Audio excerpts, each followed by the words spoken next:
The Suez crisis of 1956। तो आज हम बात करेंगे दी सुएज क्राइसिस के बारे में या फिर सेकेंड अरब इजराइल वॉर के बारे में, जो कि एक इंपॉर्टेंट इवेंट है कोल्ड वॉर के टाइम का। वीडियो 4 पार्ट्स में डिवाइड होगा। पहले हम देखेंगे सुएज कैनाल की हिस्ट्री के बारे में, उसके बाद में हम समझेंगे कि सिचुएशन क्या थे 1956 के वर्ल्ड के, फिर हम देखेंगे वॉर को डिटेल में और सारी बातें जानेंगे वॉर के बारे में, और लास्ट में हम इस वॉर का यानी कि सुएज क्राइसिस का आफ्टर मैथ क्या था वो देखेंगे।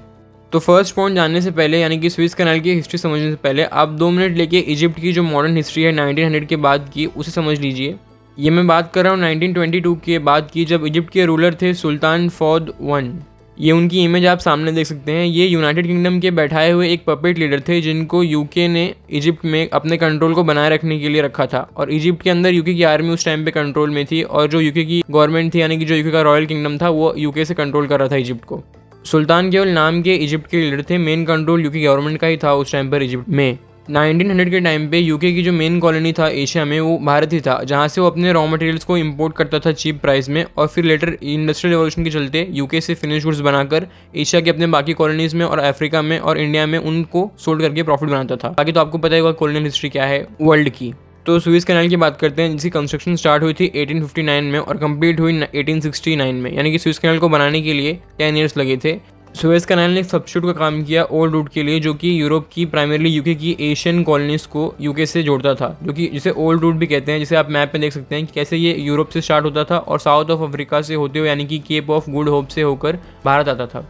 ओल्ड रूट के साथ इशू ये था कि ये बहुत ज़्यादा टाइम कंज्यूमिंग था। अगर हम सुएज कैनाल की बात करें तो आप उस रूट का यूज़ करके केवल 14 डेज़ के अंदर यूरोप से भारत आ सकते हैं। वहीं अगर आप केप ऑफ गुड होप वाले रूट को यूज़ करते हुए आएंगे ओल्ड रूट से, तो 24 डेज़ लग जाएंगे आपको यूके से आने में यहाँ पे भारत में। इसीलिए यूके ने कोई चैरिटी नहीं की थी सुएज कैनाल को बनाकर, बल्कि यूके को अपना फ़ायदा दिख रहा था, इसीलिए सुएज कैनाल का कंस्ट्रक्शन यूके ने स्टार्ट करवाया, और इसमें यूके की मदद फ्रांस ने भी की थी। सुएज कैनाल को बनाने के लिए यूके और फ्रांस ने एक कंपनी स्टार्ट की थी सुएज कैनाल के नेम पर ही, जिसके कंस्ट्रक्शन में उस टाइम पे जो मेजर शेयर होल्डर्स थे वो यूके और फ्रांस के सिटीजन्स ही थे। और जैसा हमने आपको स्टार्टिंग में बताया कि यूके ने एक पपेट रूलर को बैठा के रखा था as a leader of Egypt, तो वैसे ही सुएज कैनाल का जो कंट्रोल था वो नाम के लिए तो इजिप्ट की गवर्नमेंट के पास था, बट पीछे से उसको कंट्रोल यूके के जो शेयर होल्डर्स और फ्रांस के शेयर होल्डर्स थे वही कर रहे थे। यहाँ तक कि यूके और फ्रांस की मिलिट्री की प्रेजेंस भी रहती थी सुएज कैनाल के ऊपर। इजिप्ट में तो था यूके की military present, but Suez canal के लिए अलग से मिलिट्री रखी थी यूके ने। तो ये आपने समझा हिस्ट्री ऑफ सुएज कैनाल और उसके कंस्ट्रक्शन के बारे में। अब बैकग्राउंड समझते हैं 1956 का। तो बैकग्राउंड समझने से पहले आप ज़रा इन शख्स के बारे में जान लीजिए पहले, जिनका नाम है गमाल अब्देल नासिर, जो कि 1954 में पावर में आए थे as a president of Egypt. Nasser के बारे में अगर आपको मैं बताऊं तो पूरे अरबिक वर्ल्ड में आफ्टर 1900 अगर पर्सनली मुझे कोई 2 लीडर्स अच्छे लगे जो कि विजनरी थे और फ्यूचर की सोच रखते थे, तो पहला नाम तो उसमें नासिर का आएगा, और दूसरा नाम जो अभी करेंटली में रूल कर रहे हैं यूएई को, मोहम्मद बिन जायद अल, जिनकी इमेज आप सामने देख सकते हैं। यूएई के इन लीडर के बारे में फिर कभी बात करेंगे। नासिर के बारे में बात करें तो बहुत ही ज़्यादा वेल रिस्पेक्टेड लीडर थे उस टाइम पर, इजिप्ट के ही अंदर नहीं सिर्फ बल्कि पूरे अरेबिक स्पीकिंग वर्ल्ड के अंदर। इनका एक काफ़ी विजनरी प्लान था अरब रिपब्लिक बनाने का, जिसमें सारे ही अरब के देश एक ही कंट्री और एक ही फ्लैग के अंदर फंक्शन करेंगे, जिसका नाम रखा गया था यूनाइटेड अरब रिपब्लिक। और ये कोई हवाई बातें नहीं थी। उस टाइम पे सीरिया ने इजिप्ट के इस अलायंस को ज्वाइन भी कर लिया था, और दोनों इजिप्ट और सीरिया ऑलमोस्ट एक ही कंट्री की तरह फंक्शन कर रहे थे। हालांकि लेटर जब सीरिया में सिविल वॉर टाइप सिचुएशन हो गई और पावर का चेंज हुआ तो अलायंस टूट गया। इसके अलावा जब हमारी गवर्नमेंट ने नॉन अलाइंड मूवमेंट चालू किया था नेहरू जी के टाइम पे, कोल्ड वॉर के टाइम पर, तो उसको भी ज्वाइन किया था इजिप्ट और नासिर की गवर्नमेंट ने। हालांकि भारत की तरह ही इजिप्ट का भी जो टिल्ट था वो यूएसआर के साइड ही था। ये हो गया नासिर के बारे में बात। अब सुएज क्राइसिस की बात करें तो नासिर ने पावर में आते ही सुएज कैनाल को नेशनलाइज कर दिया, यानी कि पहले जो सुएज कैनाल था उस पर यूके का इनडायरेक्ट कंट्रोल था। एस की जो कंपनी थी सुएज कैनाल की वो बनाया था यूके ने, और उसके मेजर शेयर्स यूके और फ्रांस के पास थे। फ्रांस के पास शेयर्स काफ़ी कम नंबर में थे, मेजर जो कंट्रोल था शेयर होल्डर्स का वो यूके के शेयर होल्डर्स का ही था। पर जब नासिर गवर्नमेंट ने नेशनलाइज कर दिया सुएज कैनाल को, तो जो कंपनी बनी थी जिसके अंडर शेयर होल्डर्स थे और जो कंट्रोल कर रहा था यूके, वो डिसॉल्व हो गई अपने आप, और इजिप्ट का पूरा कंट्रोल आ गया सुएज कैनाल के ऊपर। यानी कि अब सुएज कैनाल की जो सिक्योरिटी थी, वेयर एंड टेयर था या फंक्शनिंग थी, वो सब अब इजिप्ट गवर्नमेंट डायरेक्टली कंट्रोल करेगी, और जो यूके की गवर्नमेंट और उसकी मिलिट्री प्रेजेंस थी वहाँ पे, वो भी नासिर गवर्नमेंट ने हटा दिया। यानी कि अब रियल सेंस में कंट्रोल आ गया था सुएज कैनाल का इजिप्ट के पास। सुएज कैनाल को नेशनलाइज करने के बदले में जितने भी शेयर होल्डर्स थे उस टाइम पे यूके और फ्रांस के, उन सबको उस डेट के पेरिस स्टॉक एक्सचेंज में जो भी प्राइस था उस शेयर का, उतने के हिसाब से उनको पैसा वापस किया गया था बाय नासिर गवर्नमेंट। अब बात करते हैं कि वॉर क्यों हुआ। देखिए, जो अरेबिक वर्ल्ड है उसके लिए 1940s की बात करें या आज की बात करें, अरेबिक वर्ल्ड का मेन एनिमी इजराइल ही था और आज भी इजराइल ही है। नासिर भी इससे कोई छूटा नहीं था। जैसे ही नासिर गवर्नमेंट ने स्विस कैनाल को नेशनलाइज किया और अपना कंट्रोल लिया स्विस कैनाल के ऊपर, तो उन्होंने पहला काम ये किया कि इजराइल के लिए जाने वाले शिप्स, यानी कि जो भी शिप्स एशिया से इजराइल जाती थी स्विस कैनाल होकर, या फिर जो भी शिप्स थी इजराइल से एशिया आती थी स्विस कैनाल से होकर, इन दोनों को बैन कर दिया।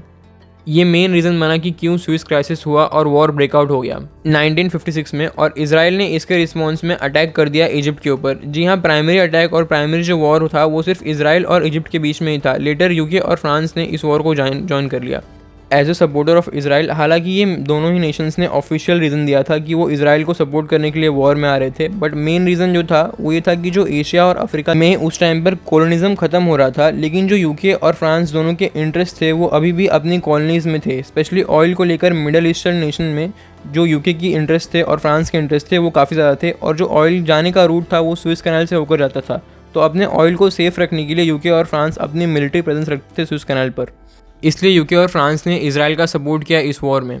ऐस कि इसराइल को सपोर्ट करके वो नासिर गवर्नमेंट से अपना बदला भी ले लेंगे, और लेटर जब इसराइल जीत जाएगा तो अपनी मिलिट्री को प्रेजेंट रखने के लिए स्विस कैनाल में वो नासिर गवर्नमेंट को मनवा लेंगे।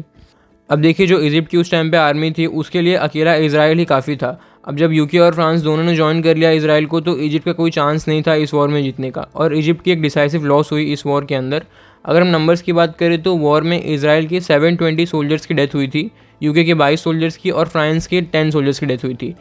इसके उलट इस वॉर में इजिप्ट का लॉस काफ़ी ज़्यादा हुआ था। इजिप्ट के 1600 से लेकर 3000 सोल्जर्स की डेथ हुई थी, साथ ही में 1000 सिविलियन डेथ्स भी हुई थी, और 25,000 से ज़्यादा वोंडेड हुए थे। मिलिट्री लॉस की बात करें तो इजिप्ट के 125 टैंक्स को इसराइल ने डिस्ट्रॉय कर दिया था, साथ ही में पूरी इजिप्ट की जो एयरफोर्स थी उसको ऑलमोस्ट ख़त्म ही कर दिया था इसराइल ने, एज कि इजिप्ट के 215 फाइटर जेट्स को इसराइल ने डिस्ट्रॉय कर दिया था।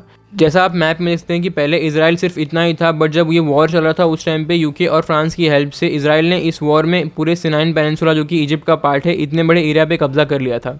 हालांकि यूके और फ्रांस इस वॉर को जीतकर भी हार गए थे। समझते हैं कैसे। इस वॉर के एंड आते आते पूरा वर्ल्ड यूके और फ्रांस के खिलाफ हो चुका था, और पूरे वर्ल्ड को यूके और फ्रांस की हिपोक्रेसी दिख रही थी, और इसके खिलाफ पूरा वर्ल्ड वोकल था उस टाइम पर।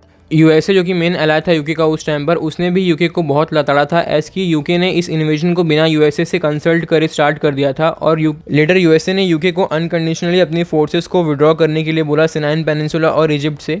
यूके को यूएसए के इस ऑर्डर को मानना पड़ा, और अपने उसने फोर्सेस को सिनाइन पेनिनसुला और इजिप्ट से निकाल दिया, जिसके बाद फ्रांस और यूके के रिलेशंस में भी एक फ्रिक्शन देखने मिला, एज कि जो फ्रांस और यूके थे दोनों ने साथ मिलकर इस इन्वेजन को स्टार्ट किया था। बट जब फोर्सेस विड्रॉ करने की बात आई तो यूके ने बिना फ्रांस से पूछे ही अपने फोर्सेस को निकाल दिया इजिप्ट से। यूएसए को इस बात का डर था कि जो सोवियत है वो इजिप्ट को सपोर्ट कर रहा है, और साथ में उसने धमकी दी है कि अगर वॉर जल्दी बंद नहीं हुई तो यूएसएसआर वॉर के अंदर डायरेक्ट एंटर हो जाएगा। 1956 में जो कोल्ड वॉर था वो बस स्टार्ट ही हुआ था, और यूएसए अफोर्ड नहीं कर सकता था एक डायरेक्ट कन्फ्रंटेशन यूएसएसआर से, एज कि दोनों ही नेशन जब यूएसएसआर उतरता वॉर में तो यूएसए को आना ही पड़ता यूके और फ्रांस को और इसराइल को सपोर्ट करने के लिए, जो कि यूएसए चाहता नहीं था। ये था पूरा वॉर के बारे में इन्फॉर्मेशन। अब अगर आफ्टर मैथ को समझे इस वॉर के बाद में, तो पूरे वर्ल्ड के सामने ये बात साफ हो गई कि जो नेशंस कभी वर्ल्ड में सुपर पावर थे और वर्ल्ड पे कंट्रोल रखते थे, यानी कि फ्रांस और यूके, अब उनका एंड हो चुका है और उनका टाइम चले गया है। अब पूरे वर्ल्ड में सोली बस 2 ही सुपर पावर बचे थे, यूएसएसआर और यूएसए। और जो यूके के लिए बोला जाता था कि the sun never sets in British empire, उसके उलट हो चुका था, यानी कि sun of British empire has set now, जो कि मुझे पर्सनली काफ़ी पसंद आया। बेनिफिट्स की बात करें तो सबसे ज़्यादा बेनिफिट इस वॉर के और इस क्राइसिस की वजह से इसराइल को हुआ। इसराइल ने सिनाइन पेनिनसुला लेटर इजिप्ट को वापस कर दिया, बट थोड़ा सा एरिया सिनाइन पेनिनसुला का इसराइल ने अपने पास रखा, जैसा आप मैप में देख सकते हैं, जिसकी वजह से अगर आप फ्यूचर में कोई इसराइल के लिए सुएज कैनाल को ब्लॉक करेगा तो भी इसराइल को कोई प्रॉब्लम नहीं होगी। साथ में अरब वर्ल्ड में इजिप्ट पहला नेशन बना जिसने इसराइल को रिकॉग्नाइज किया एज ए नेशन, जो कि बहुत बड़ी बात थी। तो सारी चीज़ें इसराइल के फेवर में हुई और इसराइल को मिनिमम लॉस हुआ। तो ये था हमारा एनालिसिस सुएज क्राइसिस के बारे में, जो कि इंपॉर्टेंट इवेंट है कोल्ड वॉर के टाइम पर। वीडियो आपको पसंद आया तो लाइक करें, साथ ही में वीडियो को शेयर करें, अपने थॉट्स को सुएज क्राइसिस के बारे में और इस वीडियो के बारे में कमेंट करें। साथ ही में चैनल को सब्सक्राइब करें for weekly history and geopolitics related videos.